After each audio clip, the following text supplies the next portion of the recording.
You know, one of the hardest things that I think in life is consistency, but it's one of the main ingredients that we need to live a life of integrity, to live the life that we hope to live, you know? And I was reading my Bible, First Samuel, and I'm sharing this with you because I think it's a key to us having more consistency this year.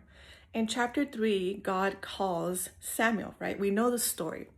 Samuel's response is, "Here I am." At first, he thinks it's Eli, but he realizes eventually that it was God. But the key that stood out to me is that his heart posture, the overflow of his heart, was, "Here I am." Then later in chapter 12, Samuel's an old man. Like, he has led Israel, he has judged them, he has prophesied. God has used him. And he's addressing the Israelites in a way of like examining, like, proof my life kind of thing. And he says this in verse 2 and 3. He says, "I have led you here. I have led you from my youth until now. Here I am." That got me. Look at "here I am" is in one sentence. And it kind of blew my mind. I was like, oh my God, from youth to old age, this man lived by one conviction. And that one conviction was summed up in a phrase: "Here I am." 3 words. "Here I am" summed up his entire life. Every day, that's what this guy did.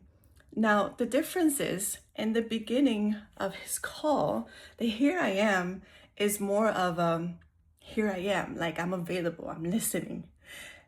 In the chapter 12, later in his life, the "here I am" is more like, examine me, hold me accountable. Did I do what God set out to? Did I do what God intended me to do? I didn't say that right. And so that just encouraged me. You know, it's a new year, it's the first of 2026. And I know we all want to have years that are full and blessed. And I know we want to walk in the things that God has set out for us. But I think one of the main things that we need to work on is our consistency. Let's keep showing up every day in a consistent way. Here I am. If you don't have a phrase that helps you, take Samuel's. I'm going to take it. Here I am.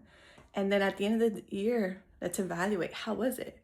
Here I am. Did I actually live a year full of obedience, of integrity? So I hope that encouraged you today. Read your Bible.